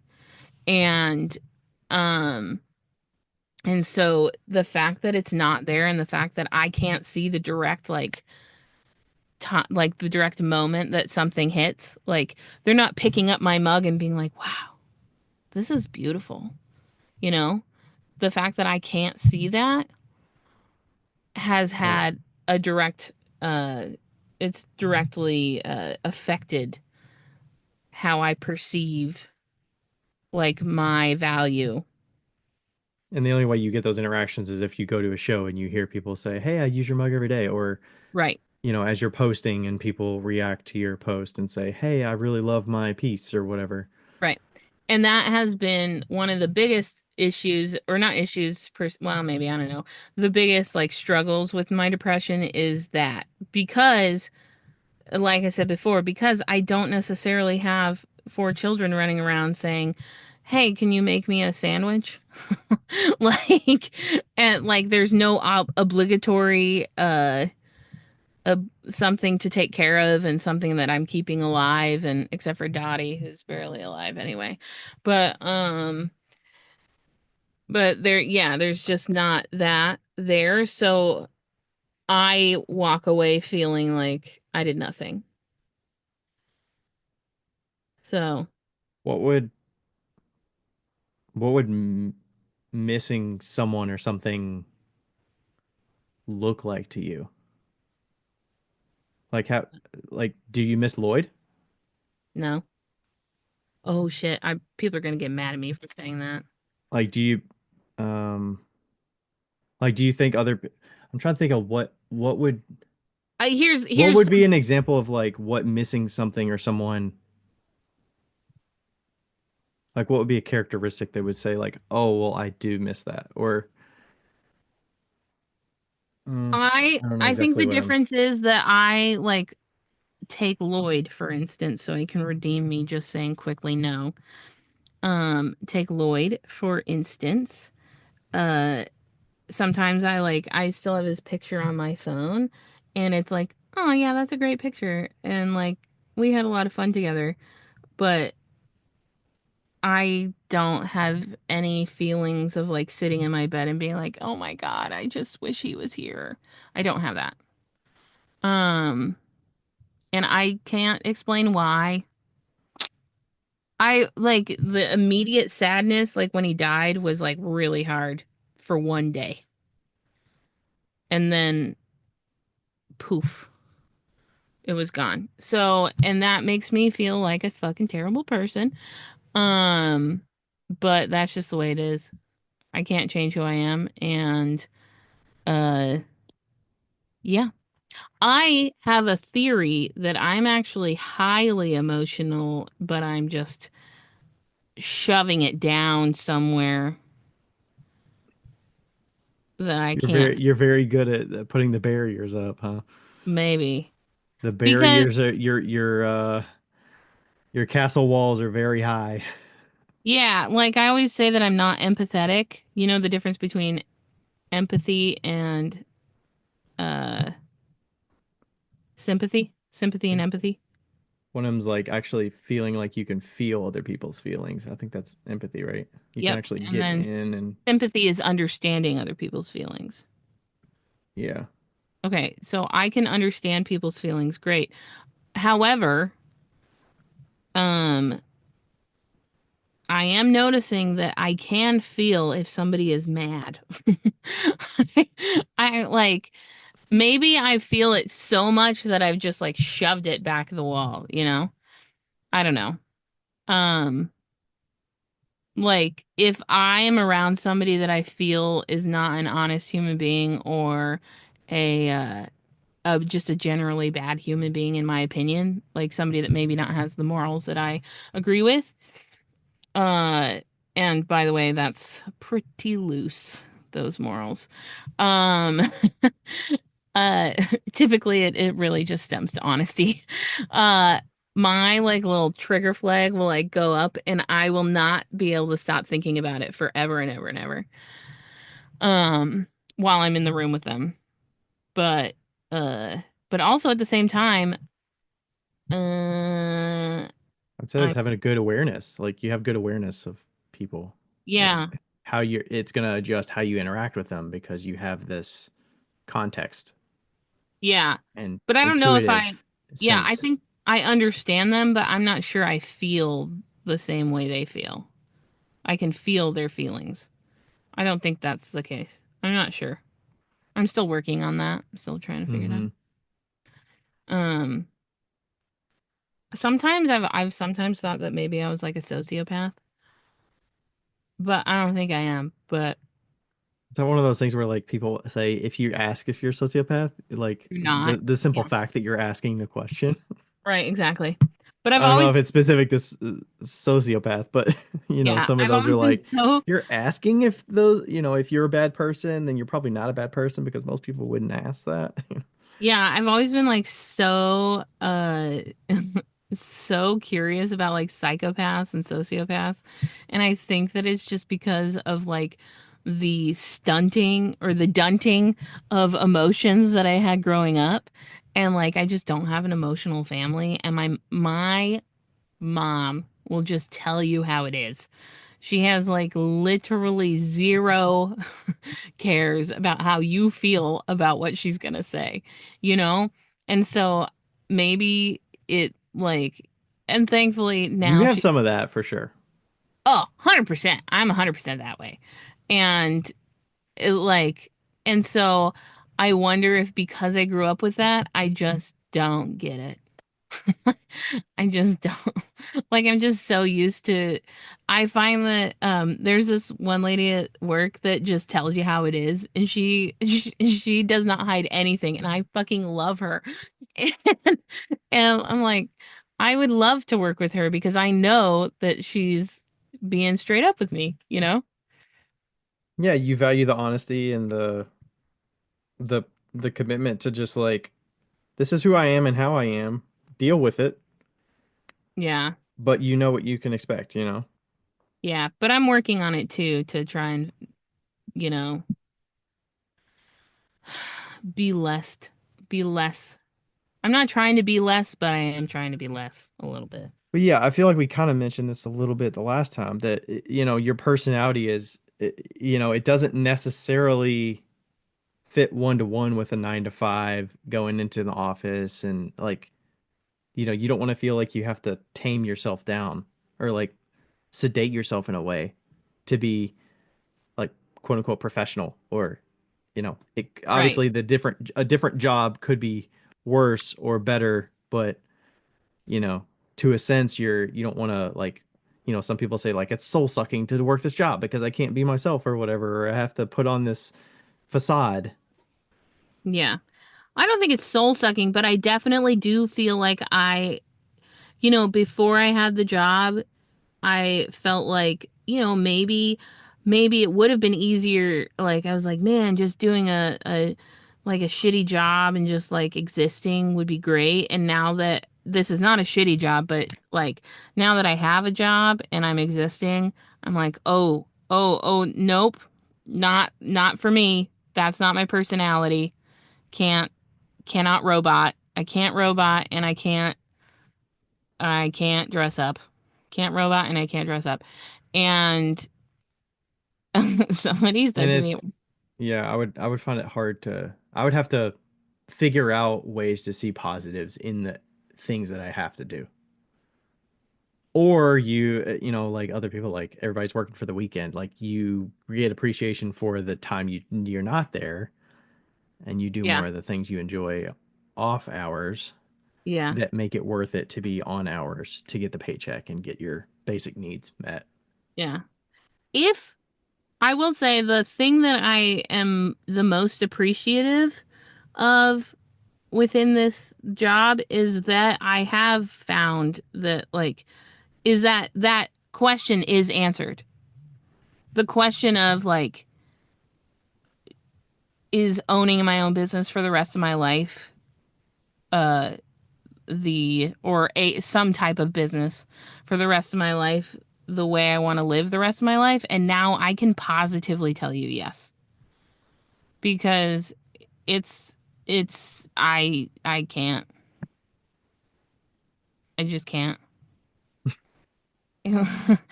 Somebody said to me I had a shirt that didn't have paint on it and then pants that didn't have paint on it.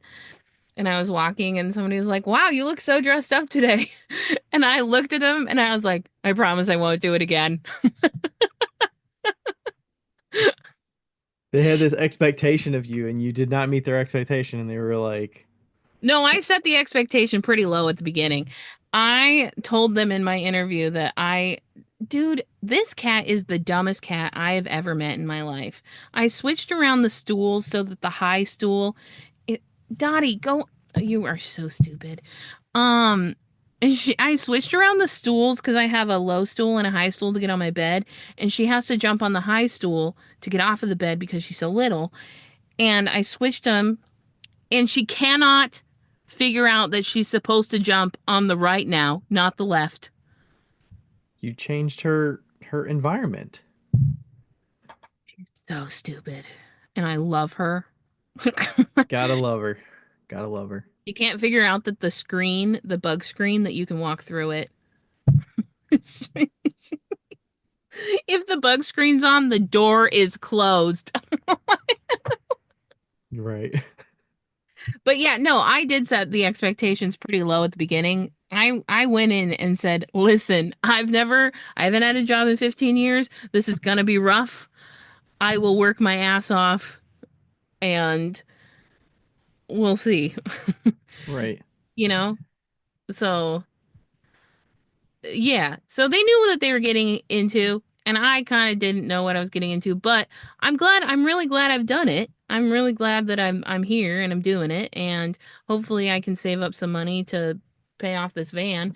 And It sounds like your physical needs are better than they were when you started. You're you're not yeah, as physically taxed. I was worried about that, yes. and maybe you're kind of past that hurdle, or you're I'm just past it. learning how to adjust to it better. Yeah, my physical needs are met. Um, as far as surviving. Well, I meant your hands mostly, and Oh, physically being able to get through 40 hours a week using your hands and your body and being on your feet and all that well, stuff. yeah, being on the wheels, doing the wheels was really good for my hands because it only messed like there was only like two parts of building a wheel that really messed up my hands. Doing the small stuff hurts a little bit more, but it's okay. And I went to a doctor to, I'm gonna get a nerve test at a neurologist Mm. on my fingers. So that's another thing. I mean, like, I was really honest about that too. I was like, hey, listen, I need stability and I need to have health insurance. Like, that's a lot of the reason for getting this job, you know? And so it does feel good to be completely honest going into a job. I don't, Right. you know, just being like, I'm Yeah, here. it gives you an interesting sense of leverage because a lot of people are not confident enough to do that. Yeah, When you have an out yeah, and you feel confident about the out, it gives you an interesting amount of, I'm gonna say power, but confidence and like yeah. feeling like you have leverage. You know, when you don't give a fuck, but you're not taking advantage of it. Oh, I very But much do give a fuck, but so you're like respectful, but you're also like, hey, I'm confident about this, and this is how this is what I bring to the table. This is yeah, how I conduct myself, and my work speaks for itself, and all those different things. And you're not, an asshole to work with or whatever. yeah. I was told that I had an attitude at the beginning when I came in, and I can't help but feel like they just got used to me. They were like, "Yeah, it's gotten better," and I was like, Not sure it's gotten better." You're like, you just found a way to cope with me. I didn't say that, but But you're just like, that's good to hear. Thank you. yeah, it. I think I said, You should have been like, "Yeah." I've been working on it. I was like, "It was a hard transition. It was a hard transition." Yeah, I did but have one other question. okay. How, I know you kind of mentioned therapy. How does like therapy and talking to people help or hurt in that aspect of like the depression and everything? Well, I think it just gets it out of your mind. There's one of my favorite books, which we're not going to read for the next book club, but I wanted to because Boy in a China Shop won by a landslide. Significantly. Yeah. Is How to Win Friends and Influence People, and there's a section in that book about how um I want to say it was Abraham Lincoln uh used to write letters in his like journals when he was pissed, and he would just like write it down, and like I can't remember if he's the one that sent him out and his wife intercepted them, but there was two presidents that did. They had one that would wrote in his journal like all the shit that he was pissed about, And then there was one who wrote letters and sent them, and then his wife would intercept them. So they Hmm. never got to the person. It's like sending an Um, email to yourself or something, or drafting it yeah. but not hitting send, or Yeah, and I think that it really does help to just get something out of your brain because then you're not obsessing about it. Especially, I mean, like you do that. We both oh do I that. oh I definitely do that. Yeah. Yeah, like Ryan will call me and be like, I need to talk this out, you know? And I do the same thing with certain people. And I think that it just helps you just get it out. I don't think, and I Does it mean, help that it's a third party that's not it's not involved at all, and they yeah, they don't have any stakes in the game? They're just there to listen to you and understand you, but don't, because I'm gonna have my own perspective of every experience I've had with you and how I answer and what I know about right, you. That's gonna influence how I'm gonna go about it. And you're probably gonna shield some of what I say because you know how I am. right, So, like, to a point, there's some headbutting yeah, that's gonna happen inherently, but with a third right. party, maybe less so. Yeah, I think so. And also, like, and if you don't have like a therapist, like I don't have a therapist right now. I'm trying to find one. But that like I haven't done the whole therapy and insurance thing. It probably will take me like 3 months because of the way I am. But um like I use different people. So I'll talk to you about one thing and then I'll call Hannah, talk to Hannah about something else. And then I'll call somebody else who's like on my side and backs me up 100% regardless of how stupid I am. And then I'll, like I kind of like go back and forth. I just make sure that they don't know each other and nobody knows who I'm talking about. That's not always true, but yeah, I think that talking to people is really good. It's always been good for, I mean, it's so healthy, right? We can't live through life without talking to people. Yeah. And you got to figure out what's. I'm sure there's also certain things that you would be willing to say because you know how the reaction is going to happen. Of like, um, oh, I can't say that to my mom because they would be disappointed, or they Yeah. already think this, so it's just going to reinforce that this thing that they said, um, or I'm sure to a point, you've put it out there. I do things in 2 year cycles, so if I don't do this, it's going to feel like a failure, or I have to stick this out because I said I was going to stick it out. Yeah.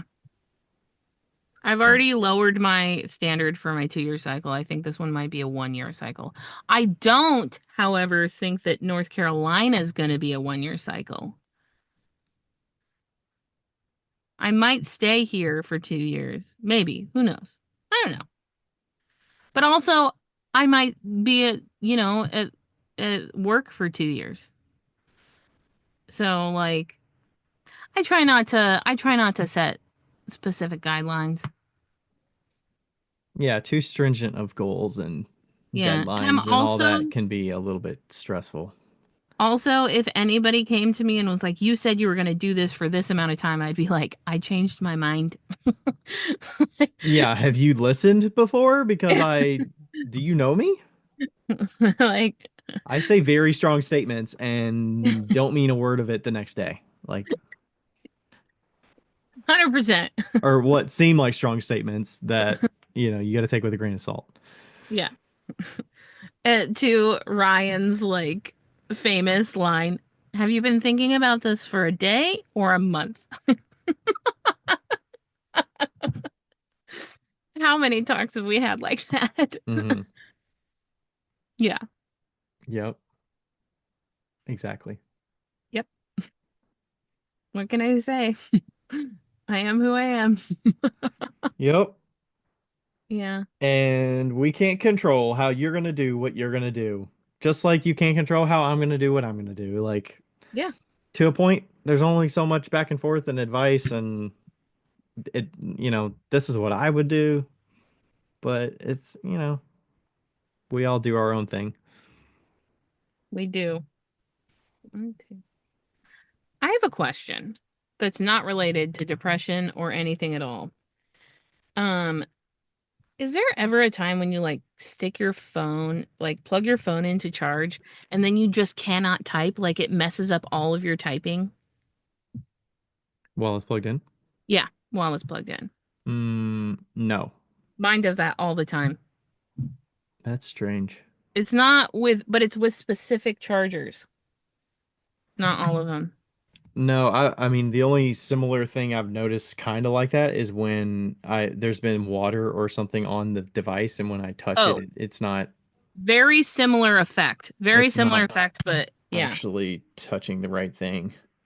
Have you ever I had it where it feels like a ghost is like touching a bunch of buttons for you? That's what it feels like. That's what it feels like. Like I was It trying to wasn't even typing. It was like opening links and stuff. Oh, I was just trying to unlock my phone and I was pressing all the buttons and some of the buttons it would press two and some it wouldn't press at all. And so I had to unplug it and then it works fine. And it Mm. only comes from my like power station. It's very strange.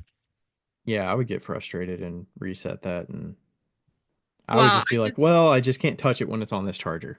that's what I do. That's what I typically Yeah. do. Like, or I'll just unplug it and then, yeah. Yeah, the little like automated, I'm like, is this what like a virus felt like back in the day where it feels like something has taken control of your phone for that Yeah. like 10 A seconds demon. and it starts clicking a bunch of things and like following paths of links and stuff and you're like, what the fuck is going on? And then I just close the app and try to like restart. Like, what the I don't know what that was, Yeah. but Rough. very strange. Yep. Okay. Do we have any more questions? I don't think so. Hopefully, folks got some value out of this.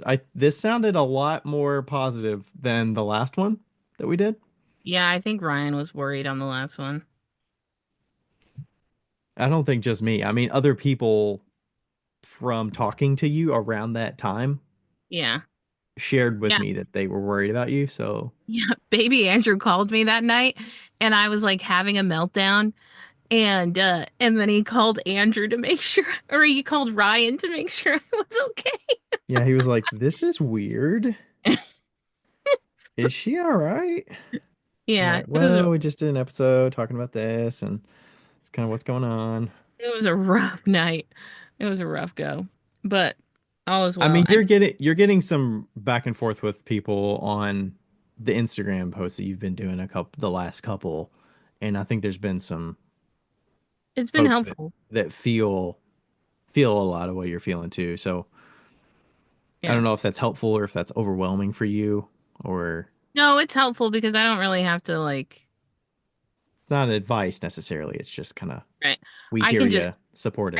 heart the comment. Hmm.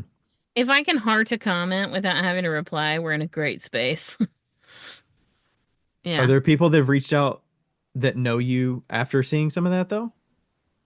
Yeah, if you Yeah. Yeah. yeah. Yeah, yeah, a few. Like even yeah, Bridget was like, "Can you come back to Washington?" So, yeah. Tis fun. Tis fun indeed. Um, not out of the woods, but doing better than last week. Yeah, Rachel listened to last week's episode and texted me and was like, "If you need anything, I'm here." Hmm. It was pretty depressing. So, Yeah, I think I was just continuing to say perspective and wherever you think the lowest of low you can be, you could probably always go lower, and wherever you think the highest of high can be, you could probably yeah. go higher. So Yeah. we're all on this spectrum of where you're at, and if you need to take little, not vacations necessarily, but if you need to do something to make you feel a little better or Yeah. improve your scenario or situation, if you have control of it, feel like you can do that and don't worry about, oh, I can't do that, you know. Yeah.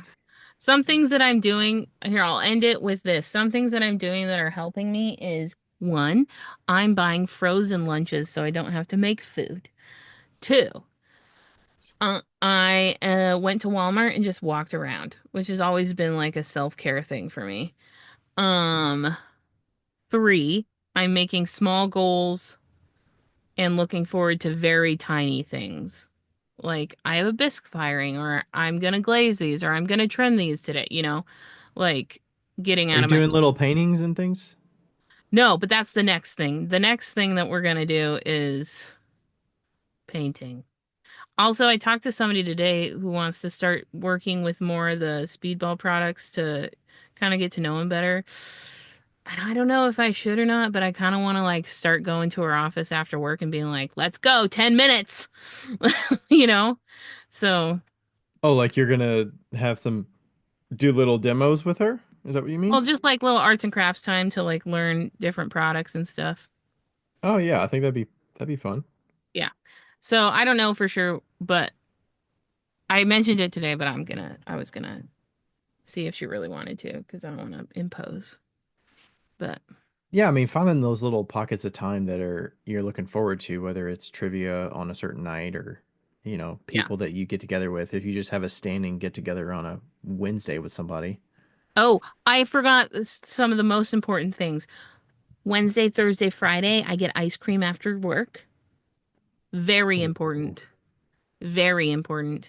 And whenever I go take a shower, I always get Taco Bell. Mm. So- or Wendy's, but mostly Taco Bell. Nacho fries. I lost like 15 pounds, which is, I think, just because of the job and just routine and shit like that. And the doctor was like, "You've been doing really good, eating well and stuff." And I'm like, "I'm not eating well.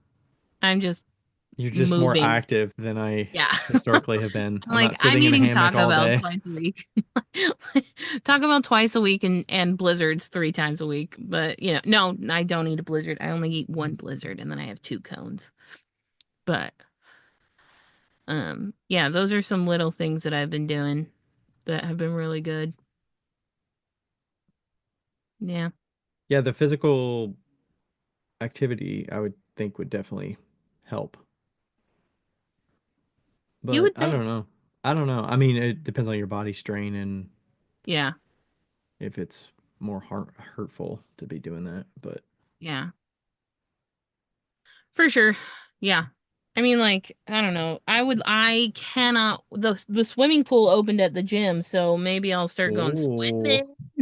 or is Yeah. there a lake nearby? You can swim in a lake or Dude, I'm not fucking swimming in any lake south of Tennessee. No fucking way. There's snakes in lakes out here. Fuck that shit. No. really? There's snakes that live in southern waters. Absolutely not.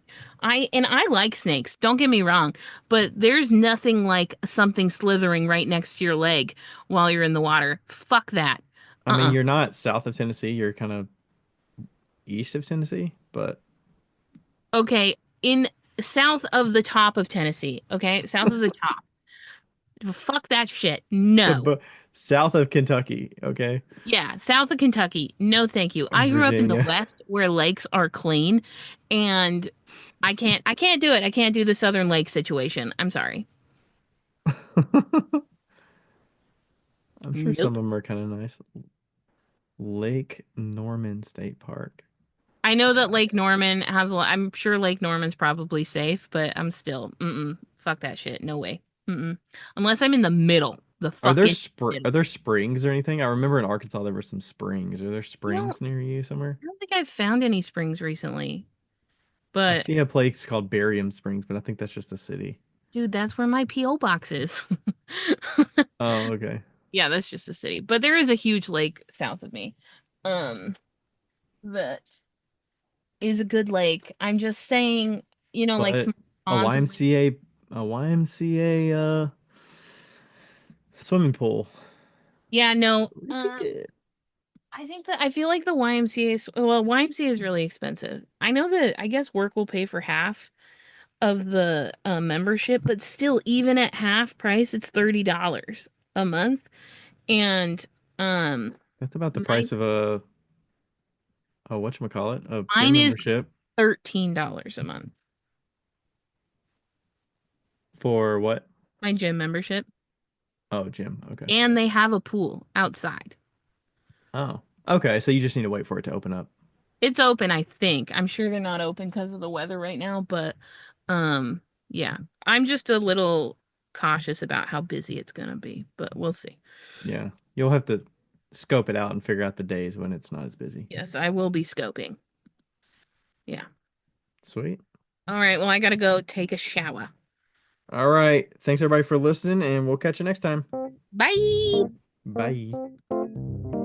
Hey, everybody. Thanks for listening to another episode of Wheel Talk. This podcast is made possible through the contributions of all of our listeners who always ask us great questions, leave us reviews, and contact with us through social media.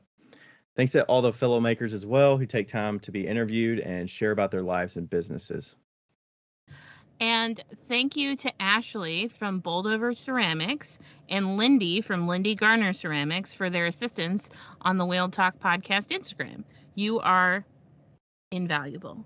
Thank you to everybody.